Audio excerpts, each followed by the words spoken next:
I ordered a soldering station online, and even though it's made in China, it did come from the United States. I purchased this one about a month and a half ago from Amazon, and it's got a little dial in there that runs up to 400, what does that say, 450 degrees Celsius, 110 volts, 60 watt, but they're all relative, and I'm sure it works fine. The tip's okay. I originally started out years ago in soldering using a pure copper tip, and I'm not so real spanky doodle on these combination metals that they use. Underneath the core there could be some copper. I don't know how much. I buzzed one down not too long ago, and beneath it was kind of this copper material, and it's kind of hard to see, but underneath it is some kind of copper material. And then I retinned it, and it was kind of nice. I liked it. I'm not used to this new material, but this is a soldering station. I got it locally in the States. Of course, it is Chinese, made in China, but this was only $19.99 off of eBay after doing an extensive search and looking for the cheapest and the cheapest and the cheapest and the cheapest of this particular brand and a couple others that I was looking at.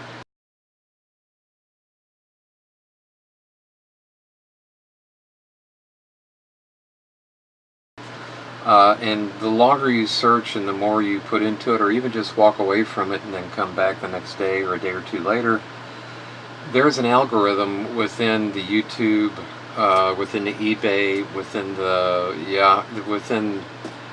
the internet, that if I recommend something and my website's popular and it goes and people go there and purchase that, they recognize that and they start raising the price of these items.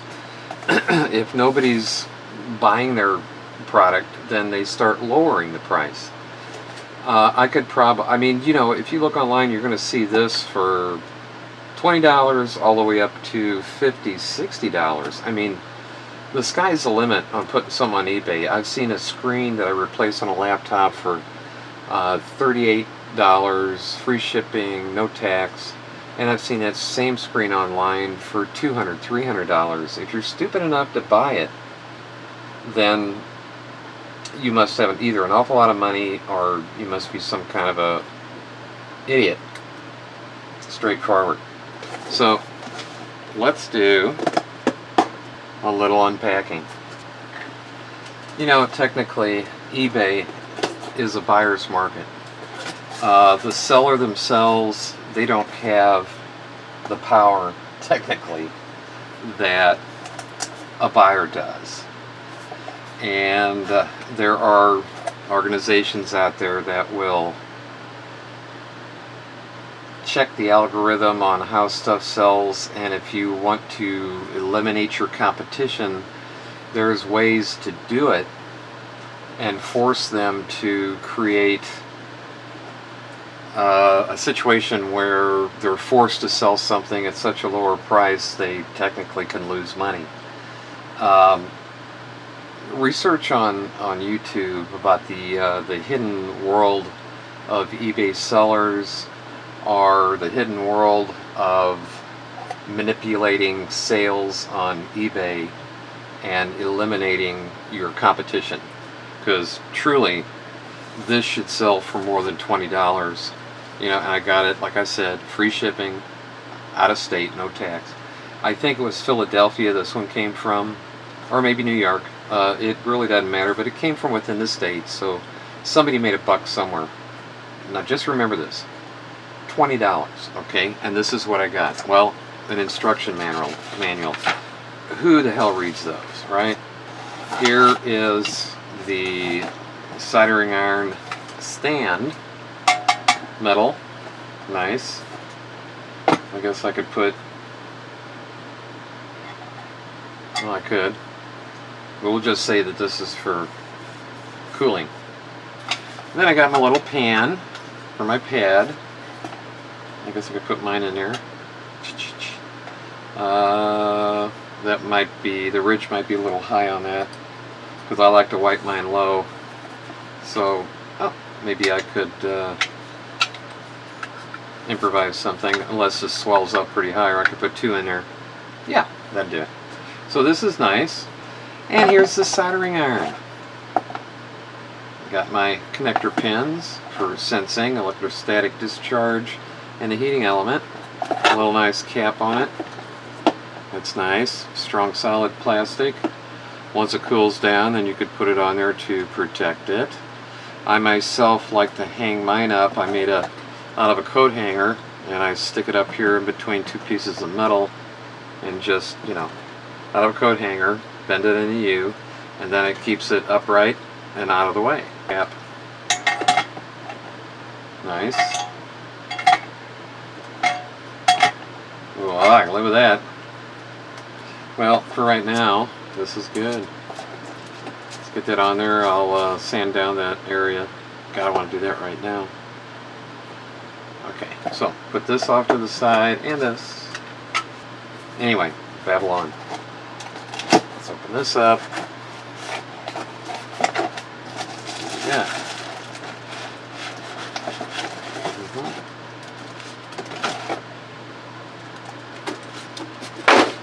I did notice in the instruction manual that at the end there are all the complete measurements for any type of tip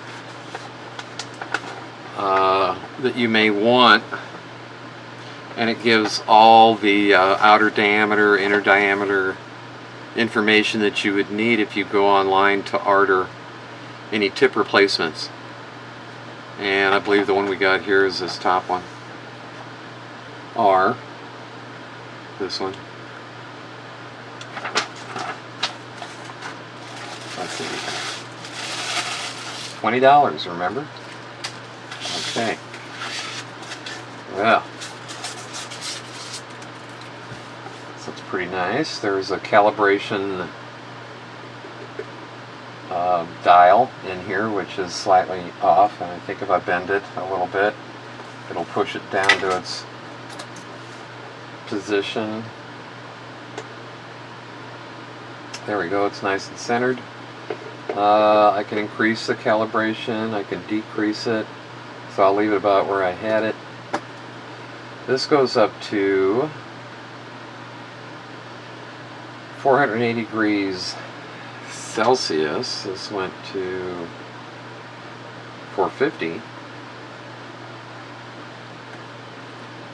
And they don't show the Fahrenheit, which is what I'm used to. So that's 896 degrees Fahrenheit. That's a nice face. I'd say one of these will light up to show power's on, and one of these will light up to show when the soldering iron comes up to temperature. So I was thinking about taking it apart. Oh, it's broke. Well, that's alright. 20 bucks, what are you going to do? Little foot, guys, broke. Right there. Oh, that's terrible. What am I going to do? Nothing. It's solid. It's heavy. I'd say that's about 3.5 pounds. I mean, the transformer is going to be the majority of the weight. Right now, I want to see how it works.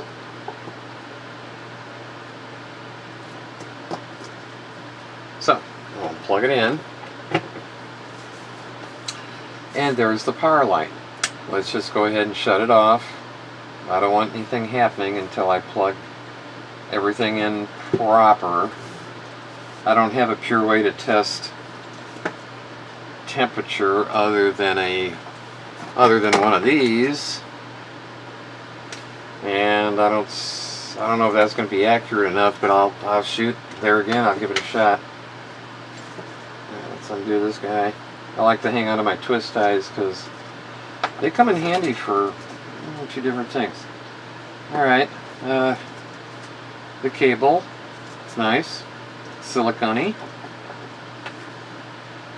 I like to preform my wire. Just like, well, that's not bad. Yeah, I like that. Uh-huh. Uh-huh. Uh-huh. And over time, it'll adjust to you. Let's go ahead and pop this baby in. And again, at some point in the future, I'm going to tear this apart and make sure that there are no issues with like the possibility of this being connected to a circuit board to where it's loose and needs to be extra secured. So that's that. I want to tin this for the first time, so let's prepare for that. Here is some tip tinner and cleaner I just got from Radio Shack. Yes, Radio Shack. They are still alive, barely, and you can find them online, radioshack.com. I buy my cleaning, I buy my solder, I buy my brand new tub of rosin soldering flux. I've gotten all kind of wire and stuff, and I just found a new website locally, cheap, for silicone wire.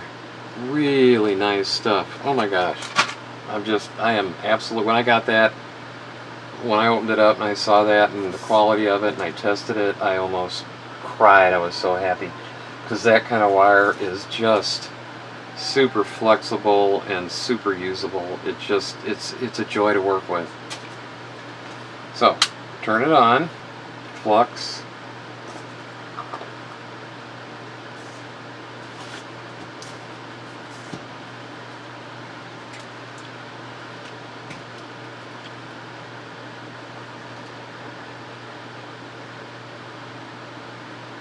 A little hotter.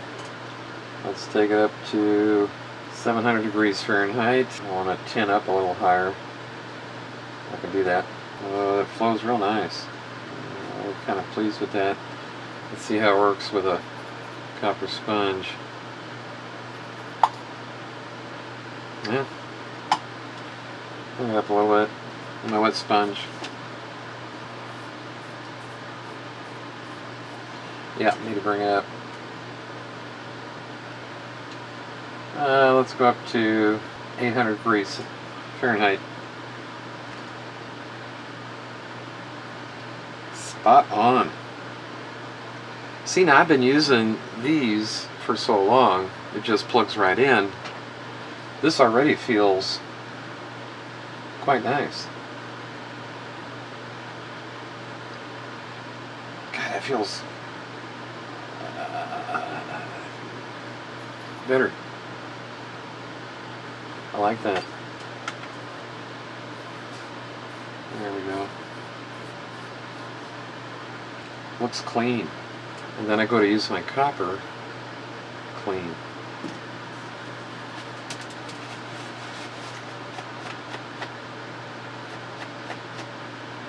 Alright. You know, these things are... You want to pay real close attention to the tip of your soldering iron. And if that means doting over it, then do it. Let that kind of roll around a little bit.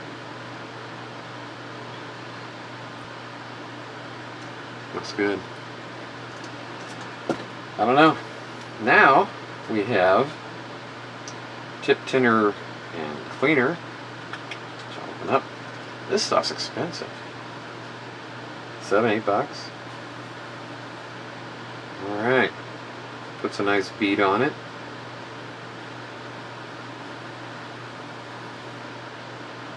That's nice. Then I'm going to go back to my wet pad. There we go. Set it in there. Let's see what we can do here with... Whoa!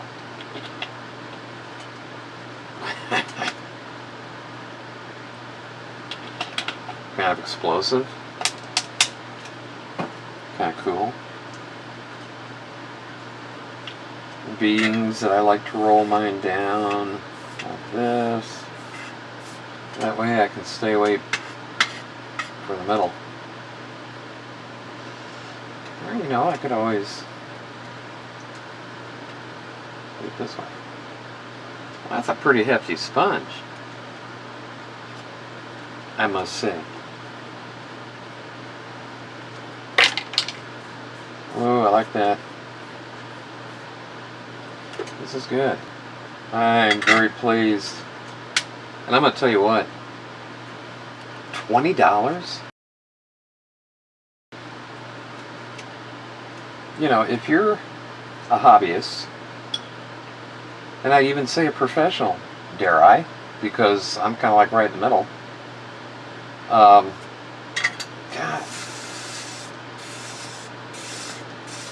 I like it. I like it a lot. Yep. That's my new solder iron.